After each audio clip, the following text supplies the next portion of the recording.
For this pre-qualifying session, we will see our drivers at Tokyo Expressway, Central Clockwise. They will be in the BMW M4 Group 4 car on racing soft tires for 15 minutes a stint, with brake balance allowed. There will be a 3 times tire wear rate and a 4 times fuel burn rate. Now, as we see Deputy Fishtail starting his hot lap, he's definitely got a little bit of traffic ahead of him, and he's also got a car behind him. So situational and spatial awareness is going to be very important for this qualifying session, especially because there's really nowhere to go if somebody's trying to overtake you, because you look to your left, there's a wall. You look to your right, there's a wall on the start. As we jump on board with Shaggy Doo, who got a little close to the wall, but looks like didn't lose too much time coming across the line with a 1:19.609, and it looks like we've already got everybody filing in at the moment to try and secure the best time possible. Current leader right now for qualifying is Talon with a 1:18.530. We've still got about 12 minutes left in terms of qualifying, so if you watch the NRL, you guys know how this is going to go. We are going to see some last-minute upsets right as the timer hits 0, as the last car crosses the line. We're going to be seeing a lot of surprises. Yeah, it's weird how drivers really shine in do or die moments. As we see, Fredbird has actually just gone purple. So Angry Fredbird is part of Team Left Lane Motorsports, driving on a Fanatec DD Pro.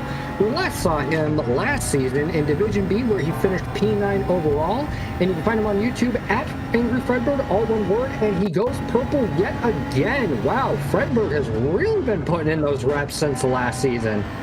I think he's going to be out here to make a name for himself and show that he's got some improvement. And I do recall, at the beginning of all of this, we heard from Ignaty that one of the purposes of this league was for drivers to, push themselves and become better drivers. And it looks like Angry Fredbird, who just took pole with a 1:18.502, is a prime example of that. Just goes to show what I was just saying. He's Talon. He's quick. He knows what he's doing. Let's go and take a look at what happened. So here we have Talon coming through the tunnel, and looks like he was approaching Shaggy as he comes around the blind corner. Yeah, ooh, that was a less than ideal place to slow down, but good thing nobody got hurt in that one. Now, as we've got Deputy Fishtail starting to round off his lap, he'll be down 2/10, so no last-minute hurrah from him, but we've got Talon on a flyer right now, and he's up. And yeah, he's up 4/10 right now, so this might be it. I didn't see a purple, but he's up 4/10. So coming around, and he is driving like a man possessed, coming across the line. What is it going to be? So 13, 14, 15, 16, 17. Well, he did it! 1:17.849 from P1. Well played, Talon, and there was our buzzer beater. So let's take a gander at what happened here. So we've got Beef Castle coming on up and around, and it clatters the wall, and it looks like Strict 9 was in the wall. How much they've improved in the off-season, and, I know life happens for many drivers, and Chief Apollo's going purple again, so there's that. And it looks like Chief Apollo is going to be coming around, doing a lifting coast.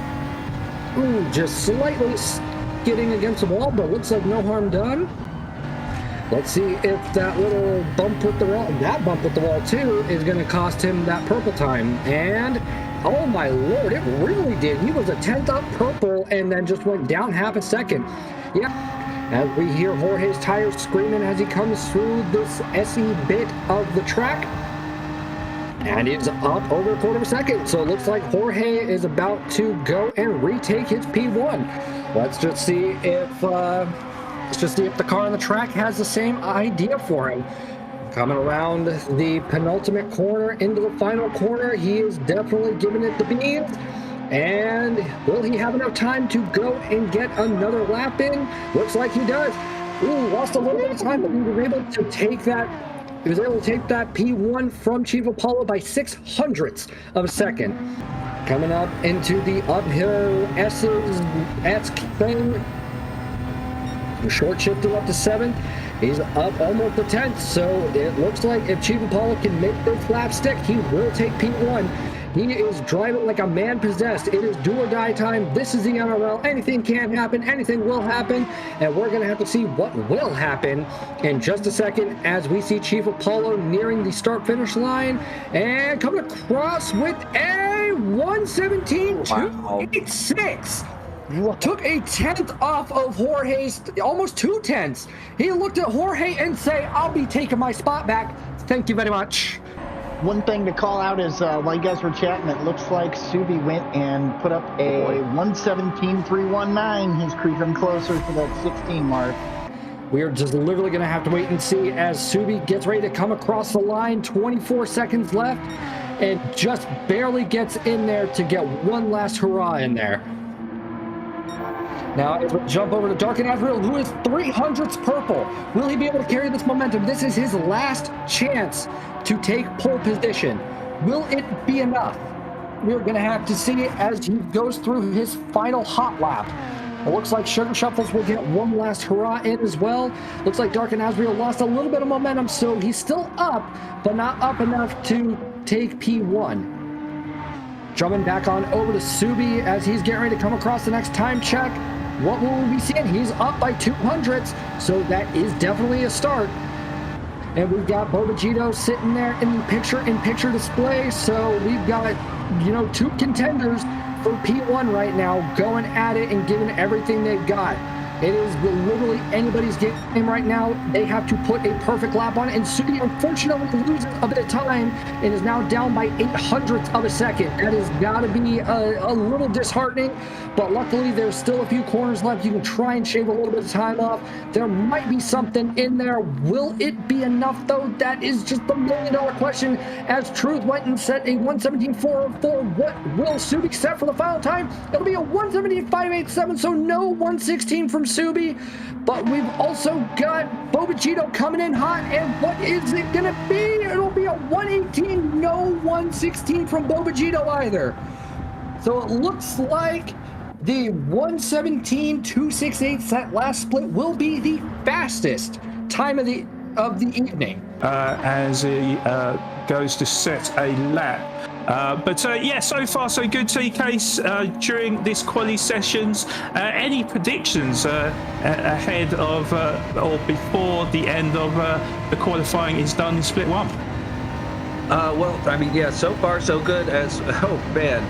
We just see Boku hit the wall and take a penalty there. That just ruined his lap. But like we were saying, these walls are going to make or break you, and you can be on a fast flyer and it just ends just like that. But I think we're off to a great start with Lyric putting in a 17.9 on his first lap with heavy fuel.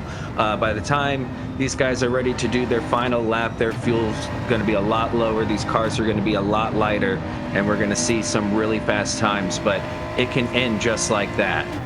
So you'll see that with Spawn now, and hopefully if he doesn't make a mistake, we're hoping he will do better here. And certainly one driver that's got better is PHG Lyric, who sets a 1:17.4. So currently on pole position. As Spawn hits the wall on the outside, grabs himself a 1.5 second penalty and front aero damage. He's gone red into sector 1, but he is a free agent at the moment. He's making his debut into the NRL Season 5. He's on the controller, and he may well be on YouTube as he clatters the outside wall. And that will be qualifying over for him, unfortunately.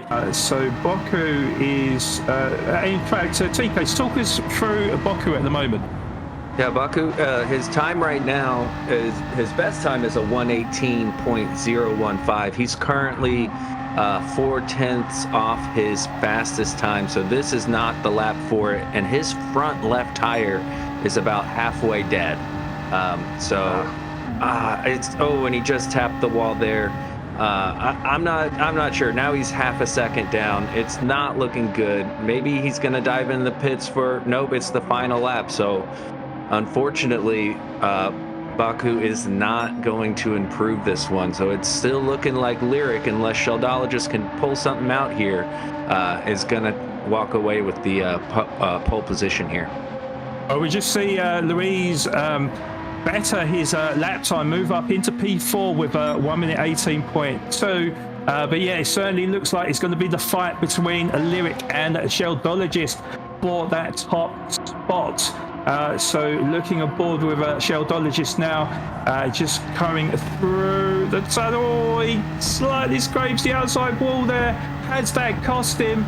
Well, he is 1/10 up on his previous best. It's not going to be enough though, unless he really pulls out the stops in his final sector. But I do think it's going to be Lyric that is going to qualify on a pole position with a very, very good time of a 1 minute 17.456. Sheldologist comes across the line, doesn't improve, but Lyric improves by 12/100th of a second to extend his gap at the top. 1 minute 17.3. Yeah, we are in the last, 6 minutes left of this qualifying session, so the drivers will need to get a move on, because at the moment Salamander with a big lead at the top, and if of course combining the three tiers together with their qualifying times, the next driver is Santa Miguel with a 1 minute 18.5. Oh, Felmora is gone 1/10 purple. So Tati talks through this lap, and also do you envisage that he could move himself onto pole position? All he's got to do is get more purple sectors, right? Very easy to do around here, as we've seen. I think he can. He's gone personal best in that next sector there, just the blue sector. That doesn't mean that he won't have it for the last one. I believe there's 3 sectors around this track here. I expect to see some shakeups in the top 3, maybe even the top 5. I don't know what's going on with the Flick and Parquet, but obviously Salamander, Santa Miguel, who we just saw pit after taking a penalty, those guys are super quick. A lot of the time, if you pick up a penalty, you're gonna get damage. So you're gonna want to pit and take care of all that anyways. And then, yeah, if we're serving it on the out lap, it's not gonna be that big of a deal. Oh, as we just see Santa Miguel go purple through sector 1. So a good start to the lap for Santa Miguel. He'll be looking to try and overthrow Salamander, who's currently on pole with a 1 minute 17.7 through sector 2. He is 1.5 tenths up, so he's definitely going about it the right way as we go through this tricky right hand turn through the tunnel. Keeps it glued to the surface as we go through the S's. Oh, it does brilliantly there. There you go. He's absolutely flying. Maybe we'll start calling him Pegasus, because he is absolutely flying. He's 13/100th of a second up through sector 3, and oh no, he's in the 2 corners to spare. He's got that penalty, he's got damage, and that has ruined his final lap there, but of course still grabs an excellent P3 for him. It looks like a lot of the drivers are on their final laps as we look on board with a replay of Krugeroo going sideways into the tunnel section. I mean, talk about style points there. I mean, that was quite something, right? Indeed. You would think these cars wouldn't be able to spin with how tight this track is, but they've proven us wrong on that one. So yeah, fingers crossed for him, and very important to get the track space, so that, just in case the driver in front doesn't make a mistake and doesn't impede them on their flying lap. But we are on board with Wid, as mentioned, reigning champion. He was ever so dominant in season 4, and I didn't know too much about Wid before season 4, but I certainly know him now, and he is a free agent, another one that needs to knock on his door and snap him up for their team. Wid is an absolute phenomenal driver who is using a Thrustmaster T598. That is the new DD wheel from Thrustmaster, so perhaps that is his secret, who knows. But as mentioned, last appearance season 4, P1 overall in the Division A final, and he's on Twitch, so I definitely need to go and follow him. It is Widder Buddy on Twitch, so go and support him. He may well be streaming right now, so definitely hit that follow button for him. But yeah, we're expecting big things from him. Hopefully the pressure won't get to him, and he will set the trend in split 3. Well, he is coming around the final corner at turn number 14, and nice and tidy through there, and he sets a 1 minute 17.152. That is the fastest of Saturday, and that is just a banker lap as well with the heavy fuel. Wow. So well, you know, he is the one to set the example. In fact, I've just been told it's the fastest of the whole weekend, and this is on heavy fuel. So it just shows you the pedigree of Wid, and he's definitely not disappointed, TKs. Indeed, I think our hopes and dreams are gonna come to fruition here, and he's gonna give us that 116 we've all been eager to see. Looking like it's gonna be an improved lap for Moose, but nothing that he's able to do to catch Wid at the moment. We're about to see him come across the line, and he does improve by 1/10 here, so cuts the gap to almost 3/10 between him and Wid, and we'll see what happens next. Yeah, and Cyrus Nicky, the third driver to get into the 1 minute 17s with a 1 minute 17.9, I do believe. So Cyrus Nicky definitely heading in the right direction. We're going to stay on board with Cyrus Nicky then, because we'll see if he can improve and try to challenge the likes of Moose. I would say Wid as well, but I don't know if anyone is going to catch Wid with this kind of pace. But as he comes through the tunnel section, he's got a bit of traffic in front, almost podium, but he does move out the way just in time. Hopefully that didn't impede Cyrus Nicky as we come through the final turn of this lap. And as he comes across the line, he's 2.5 tenths down on his PB there, so remains in P3. Wid, though, however, is the first driver to reach the 1 minute 17s with a 1 minute 16.944. Phenomenal lap from Wid. Tires aren't cheap. No, indeed. And Wid rounds it off in style then. He wasn't able to improve, but phenomenal qualifying session from him as Moose goes quicker, but will stay in second position. He grabbed a 117.2. So looking on the classified results for pre-qualifying instant 3, Wid confirmed as the fastest driver across the Saturday stints with a 1 minute 16.944.